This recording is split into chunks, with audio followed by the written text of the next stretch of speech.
पहला क्वेश्चन दोस्तों आपसे पूछा गया, यदि किसी सम बहुभुज का प्रत्येक अंतः कोण 160 डिग्री है तो उसमें भुजाओं की संख्या क्या होगी।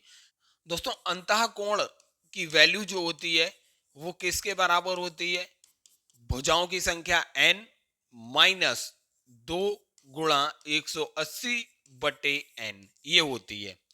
अंतः कोण की माप आपको दिया है 160, n की वैल्यू आपको निकालनी है, आप इजिली इसे हल कर लेंगे।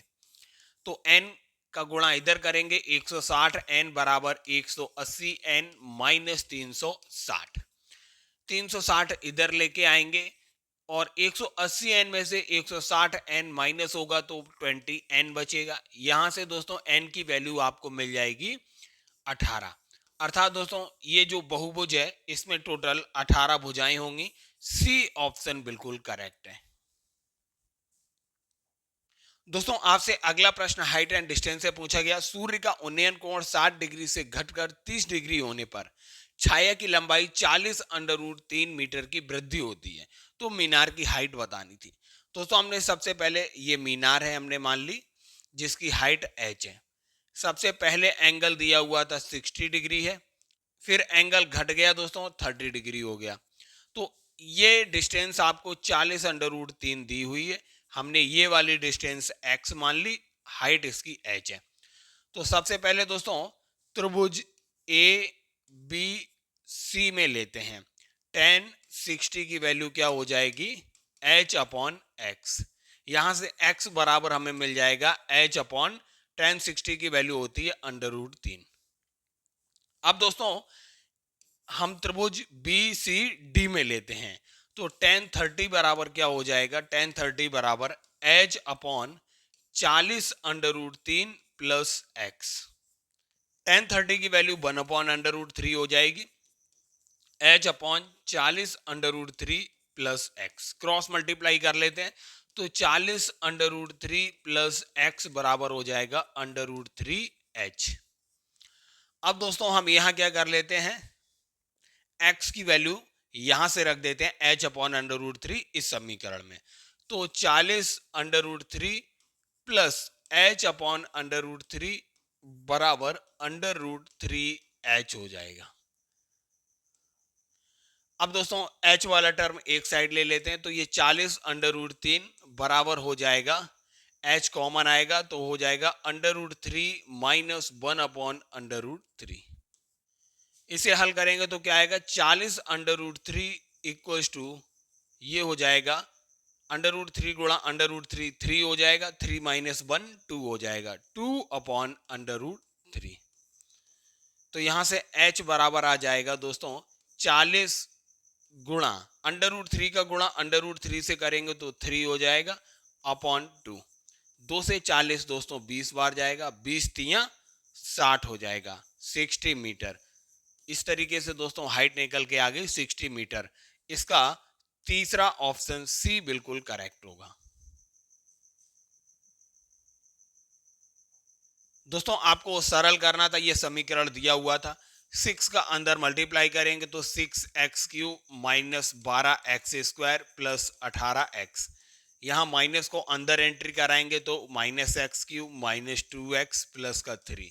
यहां देखिए 6x³ प्लस का यहां माइनस का है तो 5x³ हो जाएगा। यहां x² है और यहाँ x² का टर्म नहीं है।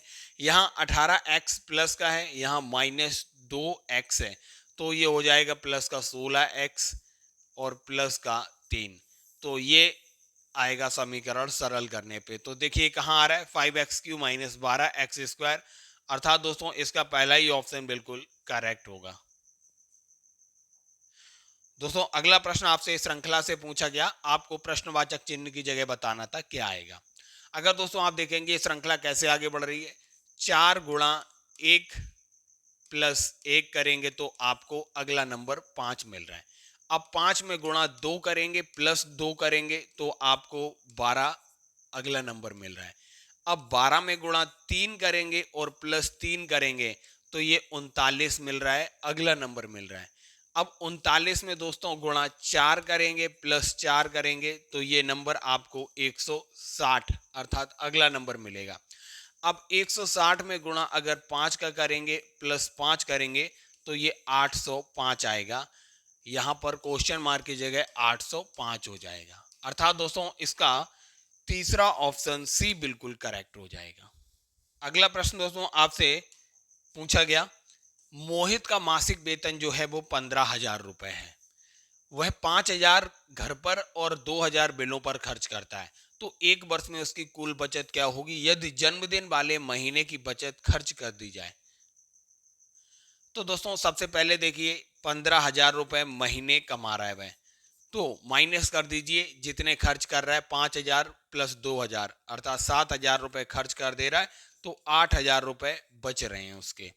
अब दोस्तों यहाँ कह रहा है कि एक महीना ऐसा था जो उसका जन्मदिन वाला महीना था, उसमें उसने पूरा सैलरी खर्च कर दिया, तो केवल 11 महीने की बचत निकल के आएगी। तो 11 से गुणा कर दीजिए, 11 अट्ठे 88,000 रुपए जो है पूरे वर्ष का उसका बचत हो जाएगा।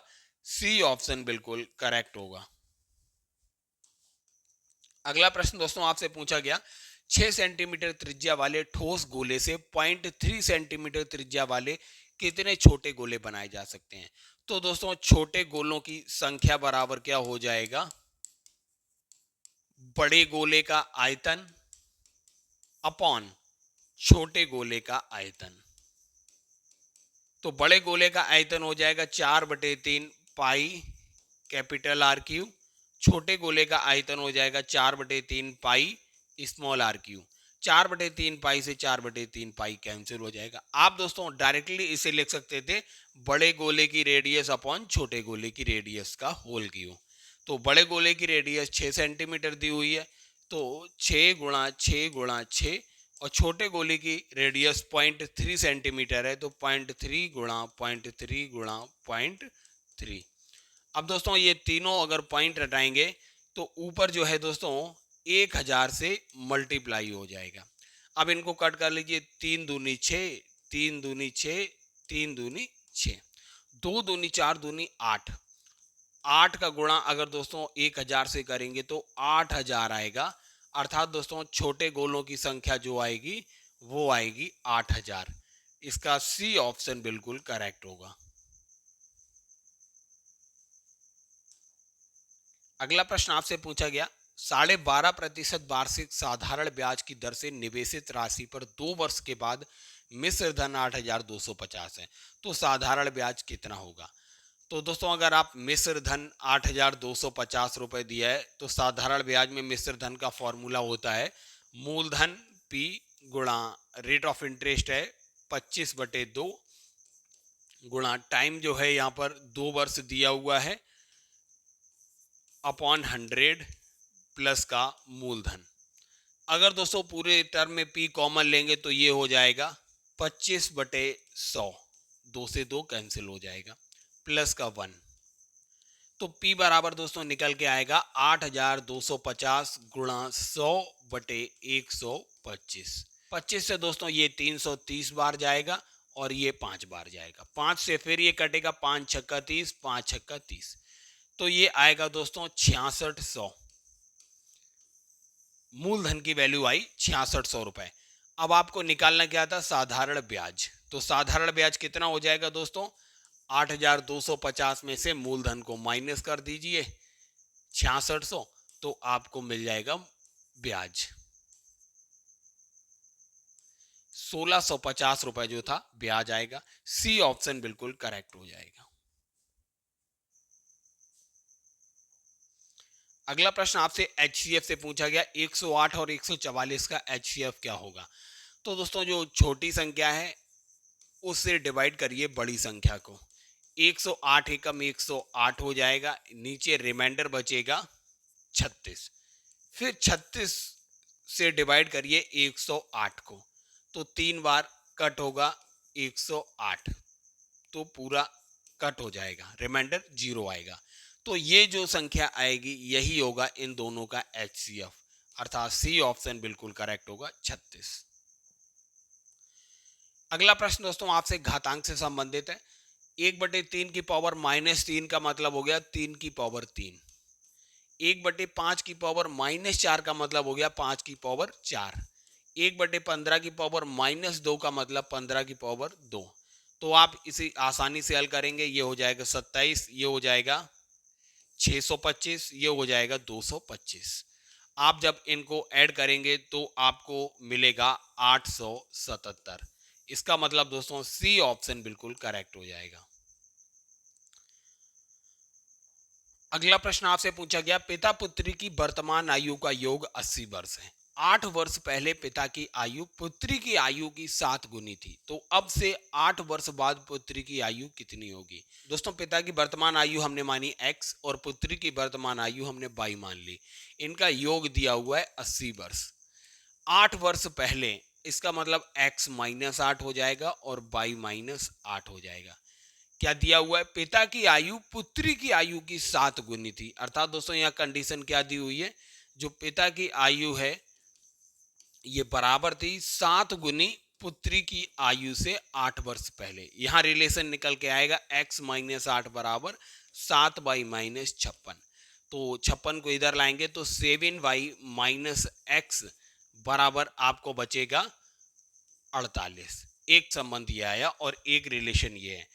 तो इन दोनों को अगर आप ऐड करेंगे तो आपको वैल्यू मिल जाएगी। x से x कैंसिल हो गया, 7y और y हो गया 8y बराबर 48 और 80 हो जाएगा 128। तो यहां से आपको y की वैल्यू मिल जाएगी 128/8। 8 एकम 8, 8 छंग 48। y की वैल्यू 16, मतलब जो लड़की है, लड़की की वर्तमान आयु जो है वो 16 वर्ष है। क्या पूछा गया है? अब से 8 वर्ष बाद पुत्री की आयु कितनी होगी? तो पुत्री की आयु 8 वर्ष बाद कितनी हो जाएगी? वर्तमान में 8 ऐड कर दीजिए तो 16 8 24 वर्ष हो जाएगी। अर्थात दोस्तों इसका सी ऑप्शन बिल्कुल करेक्ट हो जाएगा। नमस्कार दोस्तों, सक्सेस विस्टा क्लासेस चैनल पर मैं राघव दीक्षित आपका बहुत बहुत स्वागत करता हूं। दोस्तों जैसा कि आप देख रहे हैं, आपके आरआरबी ग्रुप डी एग्जाम्स की डेट फिक्स हो चुकी है। उसी एग्जाम्स को ध्यान में रखते हुए दोस्तों आपके आरआरबी ग्रुप डी में प्रीवियस ईयर में पूछे गए क्वेश्चन पेपर की हेल्प से हम लगातार आपको प्रैक्टिस सेट प्रोवाइड कर रहे हैं। अगर दोस्तों आपने मैथमेटिक्स के प्रैक्टिस सेट प्रीवियस नहीं देखे हैं तो डिस्क्रिप्शन बॉक्स में पूरा प्लेलिस्ट पड़ा हुआ है, आप वहां जाकर इजिली पूरी प्लेलिस्ट देख सकते हैं। दोस्तों आज की वीडियो में आज हम मैथमेटिक्स का प्रैक्टिस सेट नंबर 21 सॉल्व करेंगे। अगर दोस्तों आप चैनल पर पहली बार विजिट कर रहे हैं तो चैनल को अभी सब्सक्राइब कर लीजिए और साथ ही साथ बेल आइकन को प्रेस कर लीजिए, जिससे आगामी वीडियो के नोटिफिकेशन आप तक आसानी से पहुंचते रहें। तो आइए दोस्तों शुरुआत करते हैं आज के प्रैक्टिस सेट की। आपसे दोस्तों पहला प्रश्न पूछा गया, 5 अंकों की वह बड़ी से बड़ी संख्या ज्ञात कीजिए जो 18, 15 और 21 से विभाज्य हो। पहली स्टेप में दोस्तों हम क्या करेंगे, सबसे बड़ी संख्या जो है 5 अंकों की 99,999 ले ली। अब सेकेंड स्टेप में दोस्तों हमें क्या करना है, जिन संख्याओं से विभाज्य है 18, 15 और 21, इनका एलसीएम ले लीजिए। 18, 15 और 21 का अभाज्य गुणनखंड की विधि से एलसीएम लेंगे।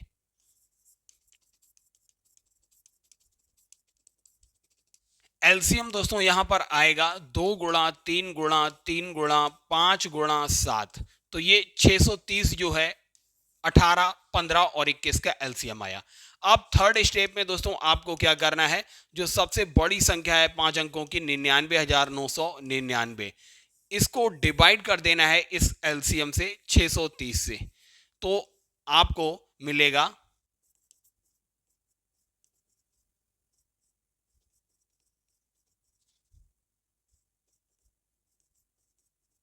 अब दोस्तों आपको जो रिमाइंडर मिला है 459, इसको जो सबसे बड़ी 5 अंकों की संख्या है 99,999, इससे करना है माइनस।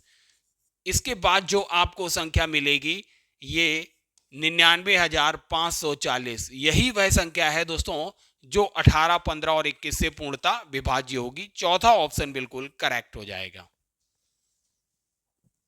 अगला प्रश्न आपसे दोस्तों पूछा गया, आपको बहुलक माध्य और माध्यिका के बीच संबंध बताना था।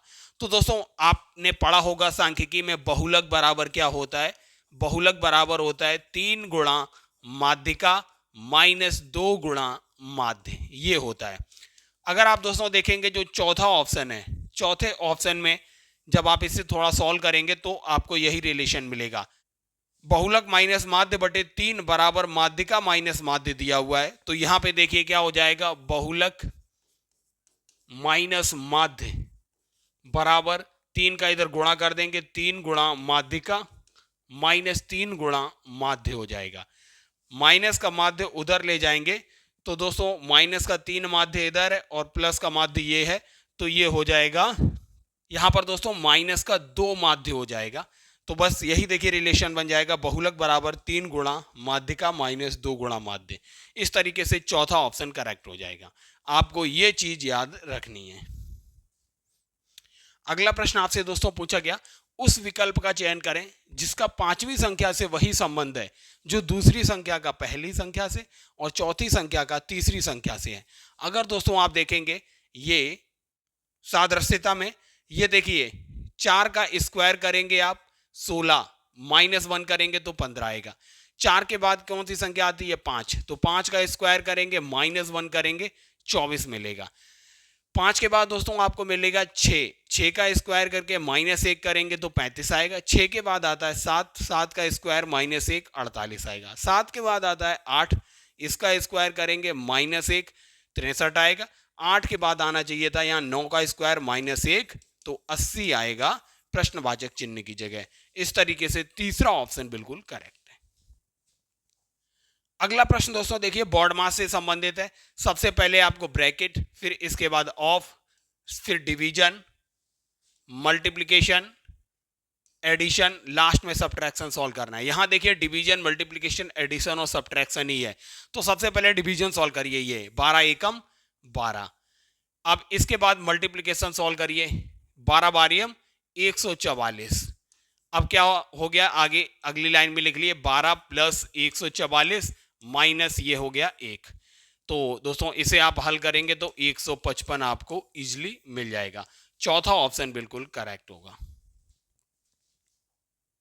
अगला प्रश्न आपसे द्विघात समीकरण से पूछा गया।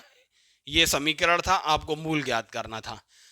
आप दोस्तों इजीली मूलों का योगफल देखिए क्या होता है, अल्फा प्लस बीटा बराबर माइनस एक्स का गुणांक यहां देखिए क्या है 8ab, तो 8ab लिखिए अपॉन एक्स स्क्वायर का गुणांक यहां क्या है 3a स्क्वायर, तो 3a स्क्वायर लिखिए। a से a के कैंसिल हो गया, माइनस 8b बटे 3a। अब दोस्तों देखिए मूलों का योगफल इन चारों ऑप्शन में कहां पर माइनस का 8b अपॉन 3a आएगा। अगर आप दोस्तों यहां देखेंगे तो माइनस का 4b अपॉन a हो जाएगा, यहां पर वो नहीं आएगा। इसे अगर आप देखेंगे तो ये बिल्कुल अलग आएगा। यहां पर अगर आप दोस्तों देखेंगे तो यहां भी बिल्कुल अलग मिलेगा। लेकिन आप चौथा ऑप्शन अगर दोस्तों देखेंगे तो आपको minus 2b upon a minus 2b upon 3a दोस्तों यहां पर एलसीएम हो जाएगा, तो यहां पर हो जाएगा माइनस का 6b माइनस का 2b, तो ये हो जाएगा माइनस का 8b अपॉन 3a।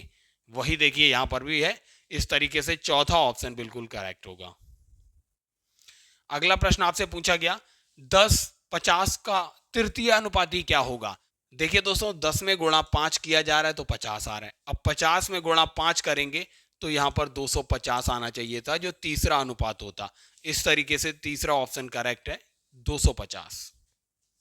अगला प्रश्न आपसे पूछा गया 1500 व्यक्ति शनिवार को प्रदर्शनी देखने गए जबकि 1680 लोग रविवार को प्रदर्शनी देखने गए, तो प्रदर्शनी में जाने वाले लोगों की संख्या में कितने प्रतिशत वृद्धि हुई।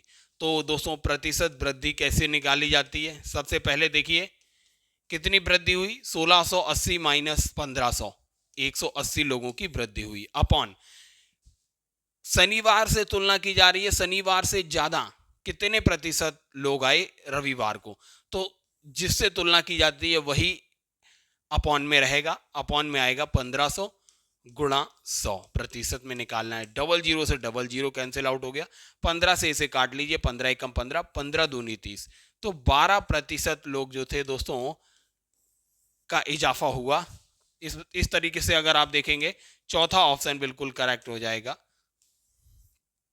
आठवां प्रश्न आपसे पूछा गया अंडर रूट 1 प्लस साइन ए अपॉन 1 माइनस साइन ए को कैसे लिख सकते हैं। अगर आप दोस्तों देखेंगे हम हर का जो कॉन्जुगेट है 1 माइनस साइन ए का कॉन्जुगेट 1 प्लस साइन ए हो जाएगा, ऊपर नीचे मल्टीप्लाई कर दीजिए तो क्या हो जाएगा 1 प्लस साइन ए का होल स्क्वायर ऊपर हो जाएगा अपॉन नीचे क्या हो जाएगा 1 minus sine A into 1 plus sine A minus B गुणा A plus B, A square minus B square, 1 minus sine square ही हो जाएगा। ऊपर दोस्तों अंडर रूट से बाहर लेके आएंगे तो होल स्क्वायर हट जाएगा तो 1 प्लस साइन ए बचेगा और नीचे 1 माइनस साइन स्क्वायर ए कॉस स्क्वायर हो जाएगा, अंडर रूट से बाहर कॉस ए हो जाएगा। तो ये हो जाएगा 1 upon cos A plus sine A upon cos A. 1 upon cos A दोस्तों हो जाएगा सेक ए और sign A upon cos A हो जाएगा टेन ए। इस तरीके से चौथा ऑप्शन बिल्कुल करेक्ट है। अगला प्रश्न आपसे पूछा गया 0.27 बार को P अपॉन क्यू के फॉर्म में कैसे व्यक्त कर सकते हैं, जहां P और Q जो है पूर्णता पूर्णांक है। 0.27 बार को दोस्तों हम कैसे लिख सकते हैं, शॉर्ट फॉर्मूला याद रखिए क्या होता है, पूर्ण संख्या कितनी है 27, माइनस कीजिए जो बार से बाहर वाली संख्या है वो 2 है बाहर, और नीचे दोस्तों उतनी बार 9 आएगा जितनी संख्याएं बार के अंडर में है। बार के अंडर में दोस्तों एक संख्या है तो 9 एक बार आएगा, और 0 दोस्तों उतनी बार आएगा जितनी बार से बाहर संख्याएं हैं। बार से बाहर दोस्तों कितनी संख्याएं हैं, एक संख्या है 2, तो 0 एक बार आएगा। तो ये हो जाएगा 25/90। इसे दोस्तों कट कर लीजिए, 5 पंजे 25 और ये जाएगा 18 बार, तो 5/18 जो है दोस्तों इसका भिन्नात्मक रूप हो जाएगा। तीसरा ऑप्शन दोस्तों बिल्कुल करेक्ट हो जाएगा। अगला प्रश्न आपसे पूछा गया विषम बाहु त्रिभुज है दोस्तों, ये भुजाएं 5 सेंटीमीटर 12 सेंटीमीटर और 13 सेंटीमीटर है। तो क्षेत्रफल क्या हो जाएगा, एरिया याद रखिए विषम बाहु त्रिभुज का क्या होता है, अंडर रूट एस गुणा एस माइनस ए गुणा एस माइनस बी गुणा एस माइनस सी होता है। जहां एस क्या होता है दोस्तों, एस होता है तीनों भुजाओं का योग प्लस कीजिए और उसका आधा कर दीजिए। 5, 12 और 13 को ऐड करेंगे तो आएगा 30 का आधा हो जाएगा 15। एस की वैल्यू 15 हो गई। और ये दोस्तों भुजाएं होती हैं, पहली भुजा ए, दूसरी भुजा बी और तीसरी भुजा सी। अब ये सब की वैल्यू आपके पास है, रख दीजिए। एस है 15, एस माइनस ए 15 माइनस 5 हो जाएगा 10, 15 माइनस 12 जो हो जाएगा 3 और 15 माइनस 13 हो जाएगा 2।